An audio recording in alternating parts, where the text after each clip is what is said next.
इसी वजह से ये फैसला किया गया कि 650 किलोमीटर ऊपर आसमान में अर्थ के गिर्द घूमने वाली सैटेलाइट की मदद ली जाए। जी हाँ, अर्थ के गिर्द घूमने वाली सैटेलाइट के जरिए पाम जुमेरा साइट की फोटोज ली गईं, जिससे ये साबित हुआ कि अभी तक आइलैंड का जितना भी काम हुआ है उसकी शेप प्लान के मुताबिक ही है।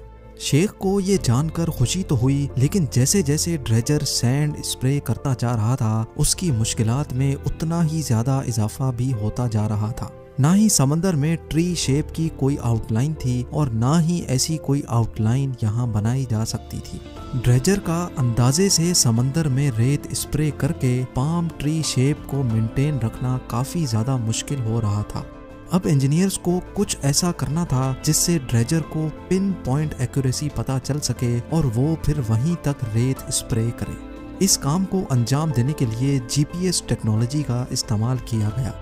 वर्कर्स जिनके हाथ में जीपीएस यूनिट मौजूद थे वो आइलैंड के बॉर्डर पे वॉक करते जाते और उनकी पोजीशन का रियल टाइम डाटा सेव होता जाता था। जीपीएस कोऑर्डिनेट्स का ये डाटा ड्रेजर को भेजा जाता था और ड्रेजर सिर्फ उसी पॉइंट पर रेत स्प्रे करता था जहां मैनुअली इंसान वॉक करके गया था। ये सॉल्यूशन पूरी तरह काम कर रहा था और अब ड्रेजर पिन पॉइंट एक्यूरेसी से आइलैंड के बॉर्डर पे फिलिंग कर रहा था। चैलेंज नंबर 8, पाम जुमेरा की कंस्ट्रक्शन को स्टार्ट हुए 1 साल से भी ऊपर हो चुका था। ब्रेक वाटर 8 किलोमीटर बन चुका था और दूसरी तरफ पाम आइलैंड की टीम भी दिन रात सिर्फ इसी काम पर लगी थी। अभी तक पाम आइलैंड की 16 में से 9 शाखें बन चुकी थीं। तभी इंजीनियरिंग टीम के सामने एक ऐसा चैलेंज आ खड़ा हुआ जो उनके वहमो गुमान में भी नहीं था। ब्रेक वाटर, जिसको असल में समंदर की ताकतवर लहरें रोकने के लिए बनाया जा रहा था, उसने अपना काम दिखाना शुरू कर दिया था। वो वाकई लहरों को तो अच्छी तरह रोक रहा था, लेकिन अब आइलैंड के अंदर पानी का बहाव कम हो चुका था। यानी जो पानी आइलैंड की अंदरूनी साइड पे था वो एक ही जगह खड़ा रहकर मैला और बदबूदार होने लगा था। ये एक ऐसा मसला था कि अगर अभी इसका कोई सॉल्यूशन ना निकाला गया तो इस बात का पूरा चांस था कि शेख का ये प्रोजेक्ट बुरी तरह से फ्लॉप हो जाएगा। अब इस मसले से निपटने के लिए आइलैंड के डिजाइन में चेंजेस करना जरूरी था। कुछ तो ऐसा करना होगा जिससे आइलैंड के अंदरूनी साइड पर पानी चलता रहे ताकि वो खराब ना होने पाए। खुशकिस्मती से इंजीनियर्स को इसका एक अच्छा सॉल्यूशन मिल गया। ये फैसला किया गया कि ब्रेक वाटर को 2 साइडों से तोड़कर वहां ब्रिज बनाए जाएंगे ताकि एक साइड से पानी का प्रेशर अंदर जाए और दूसरी साइड से बाहर निकल सके। ये सॉल्यूशन आखिरकार काम कर गया और पूरे 2 हफ्तों के बाद आइलैंड के अंदर फंसा बदबूदार पानी आहिस्ता आहिस्ता वापस बाहर निकल गया। चैलेंज नंबर 9, अगस्त 2003 में पाम जुमेरा का ब्रेक वाटर कंप्लीट हो चुका था। 99 लाख टन पत्थरों से बना 250 मीटर चौड़ा ये ब्रेक वाटर समंदर की लहरों को अच्छी तरह से रोके हुए था। इसके एक ही महीने के बाद पाम आइलैंड की टीम से भी अच्छी खबर आ गई। 1.5 करोड़ टन रेत से बनाए जाने वाले पाम ट्री की 16 शाखें भी कंप्लीट कर ली गई थी।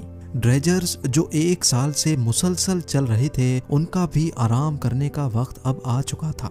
इंजीनियरिंग टीम ने वक्त से पहले ही हैरत अंगेज तौर पे पूरा आइलैंड कंप्लीट कर लिया था और अब इस पर विलाज, शॉपिंग मॉल्स और होटल्स बनाने की बारी थी। लेकिन मसले ऐसे थे जो किसी भी सूरत में इंजीनियरिंग टीम की जान नहीं छोड़ रहे थे। अब एंड टाइम पर एक ऐसा चैलेंज आ खड़ा हुआ जिसने पूरे आइलैंड के लिए खतरा पैदा कर दिया था। जो रेत डालकर पाम ट्री का शेप बनाया गया था वो रेत अभी भी लूज थी। वक्त के साथ साथ रेत कॉम्पैक्ट हो रही थी और आइलैंड के कई हिस्से वापस पानी में जाना शुरू हो चुके थे। शेख के सपने के मुताबिक इस आइलैंड पर मेटल रोड्स और हजारों बिल्डिंग्स बनना थी, लेकिन उसके लिए जरूरी ये था कि आइलैंड की रेत बिल्कुल ठोस हो। ये मसला पूरी इंजीनियरिंग टीम के गले में आ चुका था और इसी वजह से सारा काम एक बार फिर से हॉल्ट हो गया। इस मसले का जल्द अज जल्द सॉल्यूशन निकालना बहुत जरूरी था, क्योंकि ये वो पॉइंट था जब पूरी दुनिया की नजरें इसी प्रोजेक्ट पर टिकी थी और इस आइलैंड की वजह से दुबई के शेख की इज्जत दांव पर लगी थी। इस मसले के अलावा एक और मसला भी था। दुबई अपनी जियोग्राफिकल लोकेशन के हिसाब से वैसे ही अर्थक्वेक जोन के करीब है और अगर यहाँ कोई अर्थक्वेक आया तो इसके इंतहाई खौफनाक नताइज हो सकते हैं। पाम आइलैंड की रेत जो पहले ही कॉम्पैक्ट नहीं थी, अर्थक्वेक के सिर्फ एक ही झटके से ये पूरा आइलैंड ऐसे ही खत्म हो सकता था जैसे इस पॉट में पड़ी रेत पानी के अंदर जा रही है। इस मसले का सिर्फ एक ही सॉल्यूशन था कि आइलैंड की रेत को 12 मीटर की गहराई तक कॉम्पैक्ट किया जाए, जबकि नॉर्मल रोड रोलर सिर्फ 6 मीटर की गहराई तक रेत को प्रेस कर सकता है। अब इस मसले से जान छुड़ाने के लिए इंजीनियर्स एक नया तरीका मैदान में लेकर आए। एक ऐसी हाइड्रोलिक ड्रिल मंगाई गई जो जमीन में जाकर अंदर वाइब्रेशन पैदा करती थी। इस वाइब्रेशन से रेत के जर्रात कॉम्पैक्ट हो जाते थे और जिस जगह ड्रिल सुराख करती थी वहां का हिस्सा फुल सॉलिड हो जाता था। ये एक्सपेरिमेंट पूरी तरह कामयाब हो चुका था, लिहाजा अब इस तरह के 2.5 लाख से भी ज्यादा सुराख करके 5 किलोमीटर तक फैले पूरे पाम आइलैंड को ठोस बना लिया गया। जिस आइलैंड को बनाने में 7 साल का वक्त लगना था, 40,000 वर्कर्स की मदद से इसको सिर्फ 3 सालों में ही कंप्लीट करके एक नया वर्ल्ड रिकॉर्ड बना लिया गया। जनवरी 2009 में सारी बिल्डिंग्स बनाने के बाद पहली बार पाम जुमेरा पब्लिक के लिए ओपन कर दिया गया। उम्मीद है जेम टीवी की ये वीडियो भी आप लोग भरपूर लाइक और शेयर करेंगे। आप लोगों के प्यार भरे कमेंट्स का बेहद शुक्रिया। मिलते हैं अगली शानदार वीडियो में।